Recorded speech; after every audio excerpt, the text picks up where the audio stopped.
Hello, brothers and sisters in Christ. This Sunday's readings are so rich and profound that I had to make two videos, especially after the really short video I released last week.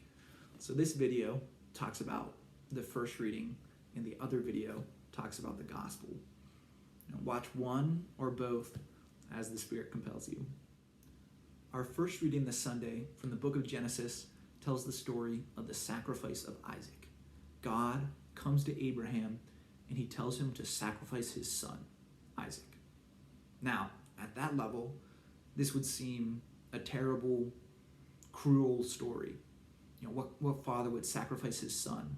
What God would require human sacrifice? But if we look a little closer at the details, we can see that this is one of the most profound and beautiful stories in the entire Old Testament. Okay, so first let's look at Isaac, the son of Abraham. What does he represent? Well, he is the reward of faith. Abraham is the one who keeps faith. God tells him to do something and he does it.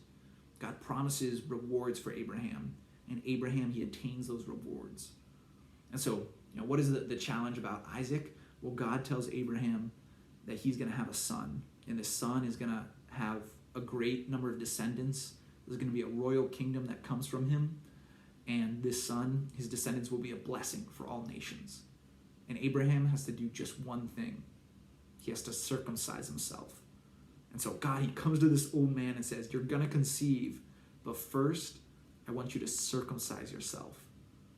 But Abraham, this old man, he does it. He keeps faith with God, and because of that, he and Sarah, they conceive and they have a child, Isaac. And so Isaac, he is the reward for Abraham's fidelity to God. But then, in our reading today, or for this Sunday, Isaac becomes the test of faith. God comes to Abraham and he tells him to sacrifice Isaac, to give up the reward of faith.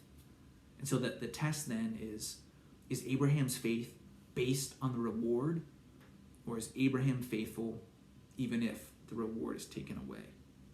And in our reading, we see Abraham's faith vindicated.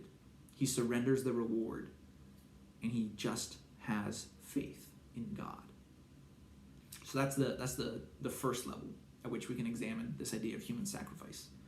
The second level is that in our reading, we find a clear rejection of human sacrifice. So at the time when Abraham had this encounter with God, human sacrifice was a very common practice among the religions. And so Abraham would have been familiar with the idea of sacrificing a child. And so when God comes to him and tells him to sacrifice Isaac, that wouldn't be a weird thing. That wouldn't be out of the realm of possibility. It would almost be normal. The weird thing, the surprising thing, is that when Abraham is about to sacrifice Isaac, the angel of the Lord comes to him and tells him, do not lay your hand on the boy. Do not do the least thing to him. What is odd is that God tells Abraham not to sacrifice Isaac. And we see this same thing repeated time and time again in the Old Testament, that those who sacrifice their children, those who sacrifice humans, are not on the side of God, and that Yahweh does not desire human sacrifice. And so with these two ideas, I hope any qualms you have about Abraham being asked to sacrifice his son, I hope those qualms might be soothed. And so as we continue to talk a little bit more about this reading, you'll be able to look at it with fresh eyes. Now, I mentioned the covenant earlier, and we find here in Moriah that the covenant is renewed, that God will raise up a great multitude of descendants for Abraham, and that one of his descendants will set up a lasting kingdom, and this kingdom will be a blessing for all nations. Now, Moses brings a multitude out of Egypt, a great multitude, the first promise fulfilled. And David sets up a kingdom in Jerusalem, the second promise fulfilled. But who fulfills the third promise? The blessing to all nations. Well, let's look at the details of the sacrifice of Isaac, and they should remind us of another figure in the Bible.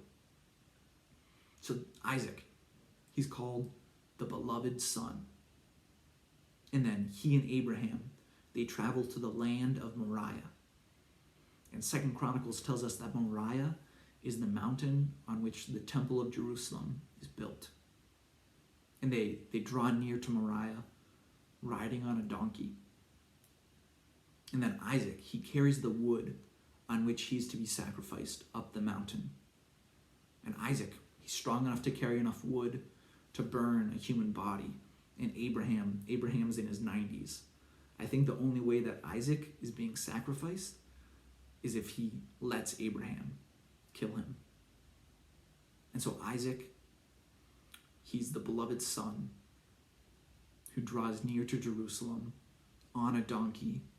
He carries the wood on which he will die up the hill, and he is willingly sacrificed.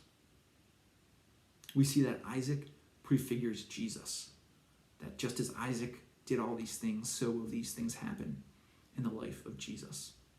And so on Moriah, Abraham goes to sacrifice his beloved son for the sake of the covenant. So too on Golgotha, God goes to sacrifice his beloved son for the sake of the covenant. On Moriah, a miracle, a ram appears. Isaac is saved. The ram is sacrificed. On Golgotha, no such miracle happens. Christ hangs on the cross. Christ dies. But then, an even better miracle, Christ rises from the dead, triumphant over every form of evil. Here and now, the third covenant promise fulfilled, because through the ministry of the church, through the sacraments of initiation, through baptism, we participate in Christ's victory over sin and death, over every evil. Through Christ, the people of Israel, they have become a blessing to all nations. What a beautiful imbalance between the story of Abraham and the story of God the Father. How much more incredible, how surprising the miracle of Jesus is in comparison to the miracle of Isaac. And so as we continue our Lenten journey, perhaps we should consider if there's something in our life that we value more than participating in this mystery of Christ's resurrection. If we can find that, I think it's pretty clear that we should pray for the grace to sacrifice that thing so that we can enter into this beautiful mystery of the resurrection in a deeper and more profound way.